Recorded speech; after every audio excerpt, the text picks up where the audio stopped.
Buenas tardes una vez más para seguir caminando en esta serie de reflexiones para el tiempo pascual, hablar de resurrección en un mundo de muerte. Ya estamos en la cuarta meditación.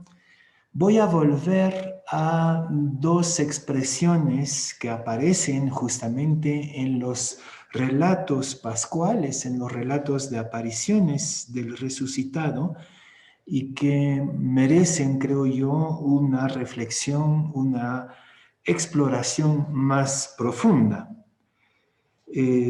La primera, y va a ser el título de nuestra meditación de esta semana, estoy con ustedes hasta el fin del mundo. Incluso esto es la conclusión del Evangelio, si no me equivoco, de Mateo. Pero voy a conectar esta expresión, estoy con ustedes hasta el fin del mundo, con el hecho que en muchos relatos pascuales no se reconoce el rostro de Jesús Nazareno en el resucitado. Y por lo tanto, esto plantea una pregunta: ¿por qué? ¿Por qué no lo reconocen? ¿O por qué lo reconocen después de una serie de averiguaciones? Creo que hay una posibilidad a través de estas dos expresiones o dos experiencias del resucitado. Creo que hay posibilidad de ir ampliando muchísimo más la fe, nuestra fe en la resurrección, más allá de una anécdota pequeña, chiquita.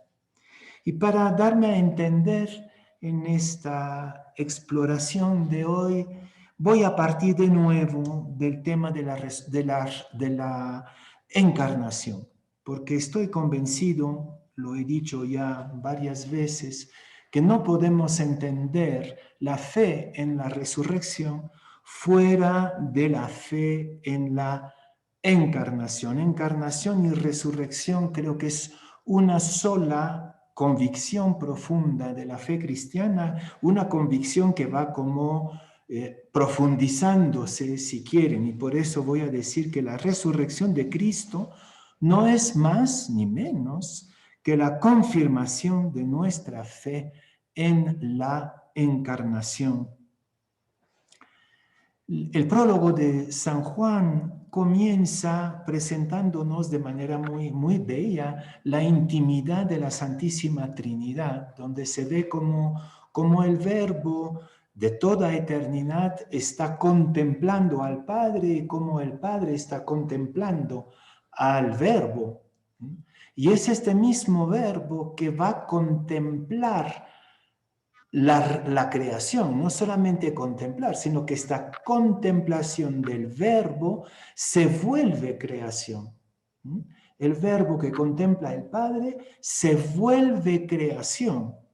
Y entonces la creación es la contemplación del Padre de parte del verbo. Y en este sentido, creo que no es exagerado decir que la creación entera es como la extensión, la prolongación, la expresión por excelencia de la Santísima Trinidad.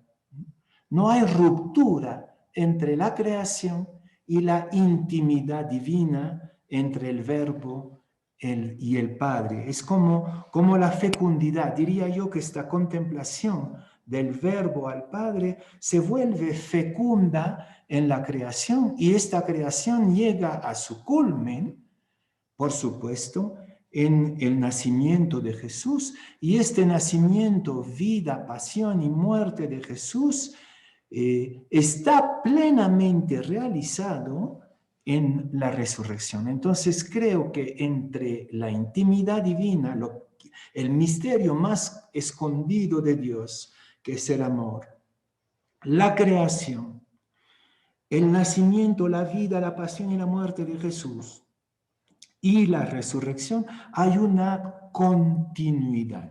Y por eso pienso profundamente que el misterio de la resurrección, que supera completamente nuestra inteligencia humana, no es más que la confirmación de esto que estoy tratando de describir, de balbucear, como que Dios se va extendiendo, expresando, se hace fecundo en la creación y en la encarnación. Es así como podemos entender que Jesús, el Verbo, ha hecho su morada entre nosotros de manera definitiva, ¿no? No es un paréntesis, la encarnación no es un paseo, la resurrección no es la conclusión del paseo y la ascensión sería el retorno a su estado original. No, si el Dios Trinitario se va encarnando a través de la creación y culmina en la resurrección, el resucitado, sí está entre nosotros hasta el fin del mundo, como se dice en los sinópticos. Estoy con ustedes hasta el fin del mundo. El Verbo está en medio de nosotros, está con nosotros, está en la creación, está en la humanidad de manera definitiva y yo diría eterna. ¿Por qué? Porque su presencia no es sino la dinámica, el movimiento de la creación-encarnación. Y por eso, cuando Felipe pide a Jesús en la última cena en San Juan que lo haga, le permita ver al Padre, Jesús dice, pero tú me ves, el que me ve a mí, ve este gran movimiento que es el amor del Padre y del Hijo y del Espíritu Santo. La humanidad en la reciprocidad del amor, en la humanidad en este vaivén del amor, en particular entre hombres y mujeres, ¿ya? Es el lugar imprescindible del Dios trinitario, del Dios trascendente, del Dios que no podemos conocer, pero lo podemos tocar en esta reciprocidad del amor humano. Creo que esto ya estaba presente en la primera página de la Biblia, en el Génesis, cuando se nos dice que el Creador nos hizo a imagen y semejanza suya, es decir, hombres y mujeres. Si Dios es amor, y eso es el fundamento de nuestra fe en la Trinidad, si se contemplan mutuamente el Hijo y el Padre en el Espíritu, entonces cuando nos contemplamos mutuamente en el amor entre hombres y mujeres, entre generaciones, entre culturas, entre religiones, somos realmente la prolongación sin discontinuidad de la presencia de Dios y del misterio de Dios. Y entonces cuando se nos dice que el resucitado no se reconoce, como no reconocen a Jesús, ¿no? No lo reconocen, precisamente porque el resucitado es como el que va desvelando, revelando completamente el misterio de lo divino. Y claro, entonces frente al resucitado, lo que vemos, curiosamente, ¿no? Y misteriosamente, es Dios, es este Dios escondido en el Nazareno, dentro del Nazareno, como que aparece en primera plana, a primer nivel, y por eso no reconocemos ya a Jesús Nazareno, al Jesús de la historia, ¿no? El resucitado es como la plena revelación de lo divino en lo humano, y vamos a ir un poquito más allá dentro de un momento, y en el cosmos y en el universo entero. Bien, entonces, con este enigma de por qué no lo reconocen, bueno, yo creo que en primer lugar, porque revela lo desconocido de Dios, que es la reciprocidad del amor en toda la creación. Pero voy a ir un poquito más allá. Y creo que en el resucitado, el que se manifiesta es también el Hijo del Hombre. El Hijo del Hombre en la tradición bíblica, sobre todo la tradición tardía de Daniel, del profeta Daniel, pero con más de manera todavía más explícita en el Apocalipsis, el Hijo del Hombre, a la vez para nosotros cristianos es Cristo, aunque hay discusión ahí, saber si Jesús se consideraba como el Hijo del Hombre como tal o si era el anunciador del Hijo del Hombre. Pero en esta figura del Hijo del Hombre lo que aparece es la humanidad nueva, ¿no? La humanidad universal. Me refiero a un título de un libro excelente de Cristología del padre González Faust. ¿Ya? Es el título de su libro fundamental, Jesús, la humanidad nueva, o Cristo, la humanidad nueva, no me acuerdo exactamente el título. Entonces, el Hijo del Hombre no es solamente una persona o un individuo particular, sino que es toda la humanidad en su desenvolvimiento definitivo, universal. Y entonces el resucitado es el Hijo del Hombre, la humanidad nueva.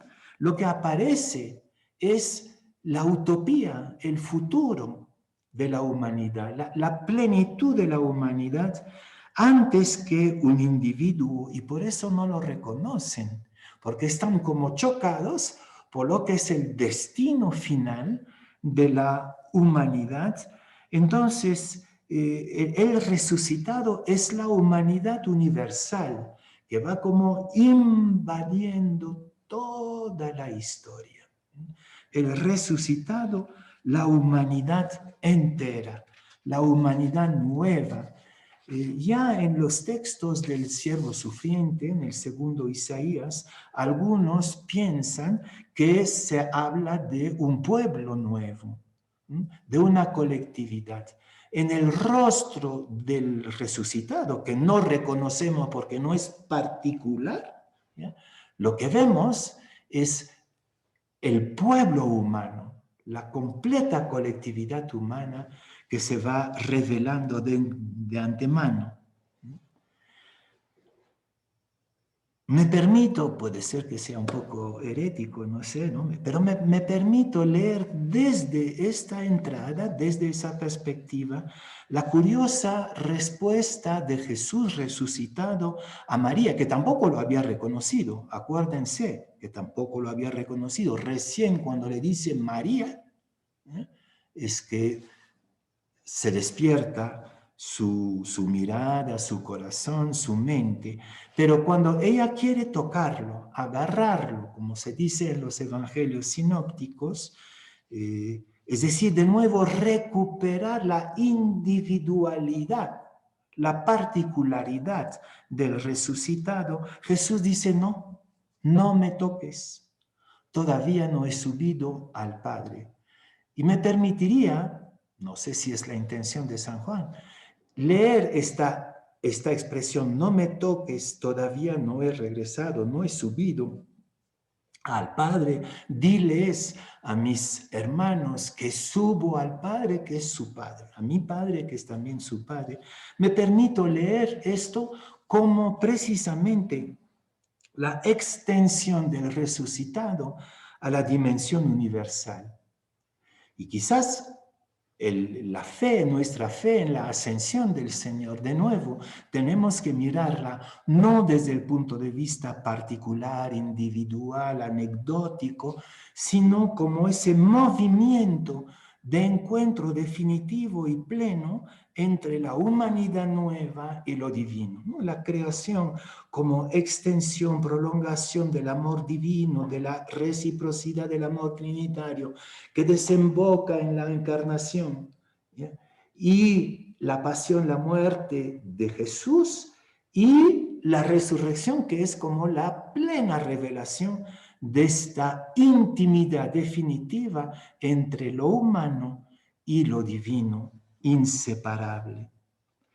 Es así que me fascina personalmente desde siempre la visión del Cristo cósmico, y voy a dar un paso más. Entonces, no es solamente la humanidad colectiva, No es este gran pueblo divino humano de la nueva humanidad, sino que esto también, y esa es quizás la gloria, cuando se dice que Jesús entra en la gloria, en la ascensión, ¿no? Como que esta humanidad nueva invade la totalidad del universo y del cosmos. Acuérdense que todo fue creado por Él y para Él. Él es el primero de los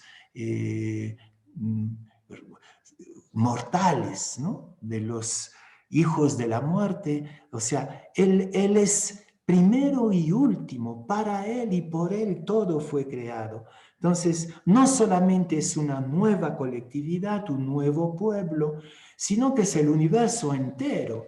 Lo que Théa de Chardin y también Raymond Panikkar llaman la cristificación del universo. Entonces, entendemos por qué no reconocen ese rostro, pues es imposible reconocerlo. Es algo inédito, es algo que está en proceso, es el subir de Jesús a la gloria, es decir, la invasión, ¿no? Si la creación era la extensión, la prolongación, la resurrección es como la invasión del universo por la presencia crística, la presencia divina. ¿Qué consecuencia trae eso? Me van a decir, está completamente loco este Simón Pedro, pero por lo menos me puedo apoyar en algunas muletas que son las cartas a los colosenses y a los efesios. Vayan releyendo los grandes cánticos de estas dos epístolas, estas dos cartas, pero también me apoyo pues en Théard de Chardin y en Raymond Panikkar, que no son cualquier pensadores de nuestro tiempo. Entonces, la consecuencia es grandiosa. Se trata de reconocer al Nazareno. Bueno, primero no lo reconocen y poco a poco lo van a reconocer. ¿Cómo lo van a reconocer? Al Nazareno crucificado. ¿Cómo van a ver a este resucitado con rostro divino, con rostro de humanidad nueva, con rostro de universo y de cosmos nuevo? ¿Cómo lo van a reconocer como aquel que caminaba en los caminos de Palestina? Poniendo la mano en sus heridas, comiendo con él, reconociendo su voz. Entonces el Nazareno crucificado lo reconocemos si ponemos las manos en las heridas del mundo, del pueblo, del universo, del cosmos. La glorificación crística, la ascensión, que es la gloria de Cristo, la podemos tocar tocando las heridas del mundo, y no faltan heridas para tocar, por tocar en este momento terrible de la pandemia. Cuando ponemos la mano en las heridas de nuestra gente y de los pobres especialmente, como diría el concilio, ¿ya? Reconocemos al Nazareno. Toda herida se vuelve divina. Toda herida está dentro de ese proceso de creación, encarnación, pasión, resurrección, glorificación, ¿no? Toda herida es ahí donde vamos reconociendo al Nazareno en este que no habíamos reconocido antes, ¿no? Quizás entonces primero hay que hacer el recorrido del resucitado cósmico, del resucitado humanidad nueva, para poder poner la mano y decir, claro, ese es el Nazareno, ese es el Jesús que caminó con nosotros, en todo crucificado, y también yendo a lo más íntimo de nosotros, en todas mis llagas, reconocemos a Cristo. Ahí está Cristo. Está Cristo amaneciendo. Está amaneciendo en mis llagas la gloria de Dios por la pasión y la resurrección del Nazareno. Voy a dar un paso más. pues estoy en medio de ustedes hasta el fin del mundo, no me toques, tengo que subir a la gloria, todo crucificado, el mundo crucificado, el cosmos, es el lugar de la plenitud, la gloria o la plenitud es lo mismo, de la presencia y de la revelación divina. Voy a hacer un paso más, voy a dar un paso más y creo que al no reconocer al resucitado, al rostro de Jesús Nazareno, los discípulos estamos llevados a tratar de reconocerlo ahí donde no se encuentra o no pensamos que no se encontraba. Y aquí me voy a referir a una expresión fuerte y polémica del gran teólogo alemán Karl Rahner, que habla de los cristianos anónimos. Karl Rahner, que fue como uno de los grandes inspiradores del concilio y especialmente de la apertura del concilio a los demás, ¿no? A los no cristianos, a las demás confesiones, a los no creyentes, todo lo que el concilio inauguró, Vaticano II, inauguró de respeto, reconciliación, acogida de la pluralidad del mundo. Todo esto fue preparado por esta reflexión muy acertada de los cristianos anónimos. Quizás la expresión ha sido discutida por otros teólogos, pero lo que se quiere decir es que Cristo se manifiesta más allá de lo cristiano. Y eso sí que es un avance muy grande. Si no lo reconocen, si no reconocen el rostro de Jesús Nazareno en el resucitado, perdón, quizás es porque hay que buscarlo en los no cristianos, ¿no? En los que aparentemente, según mis conceptos, no tienen el rostro de Cristo. Ya San Pablo en la carta a los romanos nos decía que los gentiles que sin conocer la ley cumplían con ella, pero claro, estaban justificados, ¿no? En cambio, los que conocen la ley y no la cumplen, no están justificados, ¿no? Ya había como un germen de esta intuición profundamente cristiana, que lo cristiano, que Cristo supera, va mucho más allá del rostro particular de los discípulos, de los que nos pretendemos discípulos y discípulas de Jesús. Hay un rostro anónimo del resucitado en los no cristianos, no creyentes, que son evangélicos, o sea, que cumplen el evangelio sin saberlo. Acuérdense del capítulo 25 de San Mateo, el juicio final, cuando los del redil dicen, pero más bien el rey dice, yo tenía sed, yo tenía hambre, yo estaba encarcelado, estaba desnudo y no me han atendido, ¿ya? Y dicen, pero cuando no te hemos atendido, hemos comido contigo, hemos seguido. Y en cambio, los que lo han hecho, que han atendido a Cristo, no sabían que era Cristo. ¿Cuándo te hemos atendido? ¿Cuándo te hemos dado de beber? No sabían que era Cristo. Entonces, estos cristianos anónimos, ¿no? Estos que viven el Evangelio sin la etiqueta del Evangelio, quizás son el rostro del resucitado. Y por eso no lo reconocemos, porque son como el reflejo de lo que no nos esperábamos en la resurrección. Los que viven el Evangelio sin saberlo son el rostro anónimo del resucitado. La semana pasada creo que, y varias veces, ¿no? les incitaba, nos incitaba a superar todo lo que es obsesión de signo de identidad para no establecer más fronteras. Yo creo que el resucitado es aquel que rompe toda frontera. Hay ovejas que no son de este redil, hay que tumbar las paredes, abrir las fronteras, abrir las puertas. Y en la tradición latinoamericana, yo creo que Bartolomé de las Casas también anticipadamente estaba diciendo eso, que él contemplaba en los indios, en los indígenas, el rostro de Cristo sufriente.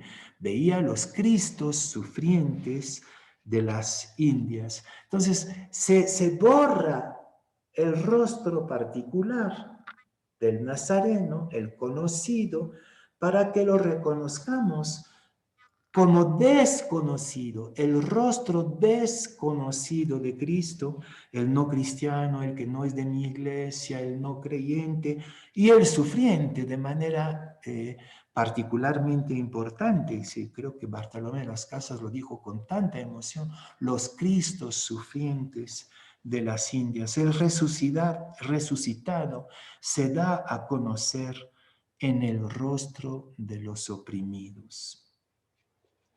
Y por eso quizás hay que borrar el rostro que nos hemos pintado de él.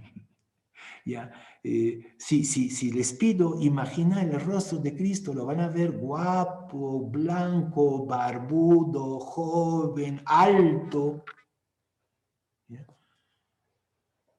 Es una imagen que hay que romper quizás para no... Es importante no reconocer al resucitado, ¿no? Que no corresponda a nuestro imaginario pintado, folclórico, para poder reconocerlo en aquel que no tiene rostro. Ahí está el resucitado. Termino preguntándome si en la simbólica de los 40 días en que Jesús va a ir apareciendo hasta su glorificación, ¿no? Hasta su ascensión, si en esta simbólica de los 40 días de apariciones también no podemos encontrar una interpelación importante. Yo creo que la fe en la resurrección, ¿sí?, es un camino, creo que le he dicho varias veces, el camino de la salida de Egipto y de la travesía del desierto. Entonces, si la iglesia y los hechos de los apóstoles nos hace caminar 40 días en el desierto bautismal es para darnos una catequesis, ¿ya? Yo creo que el tiempo que vivimos en estos días, el tiempo litúrgico que vivimos, es una catequesis de conversión, una catequesis bautismal, donde vamos saliendo de nuestras esclavitudes, de nuestros prejuicios, de nuestras imágenes, imaginarios, preconcebidos, y vamos atravesando el desierto. Se nos borra el rostro de Cristo, se nos borran los caminos recorridos para poder transformar nuestra mirada. En el fondo, si no lo reconocemos, es porque nos toca cambiar de mirada. Tienes que mirar de otra manera, y cuando lo reconocen es porque lo han mirado en el oprimido, en el no cristiano, en el cosmos, en las heridas propias, ¿no? La resurrección es una catequesis pascual que dura, una catequesis bautismal, ¿no?, para cambiar nuestra mirada, para transformarnos progresivamente, ¿eh?, como comunidad, también como corazones, bajo el cayado del buen pastor. Y entonces Jesús se va a despedir finalmente después de los 40 días de dos maneras. Primero, en Mateo y en Marcos les va a enviar a Galilea. Entonces, Galilea son las raíces, es el comienzo, ¿no? En cambio, en San Lucas los va a mandar a Jerusalén, y Jerusalén para San Lucas es la puerta hacia el mundo. Nuestra conversión es un retorno a Galilea, a nuestras raíces, para abrirnos a lo universal. En medio de nosotros, hasta el fin del mundo, hay una nueva presencia Y esta nueva presencia es una nueva conciencia creyente de un ausente presente universalmente.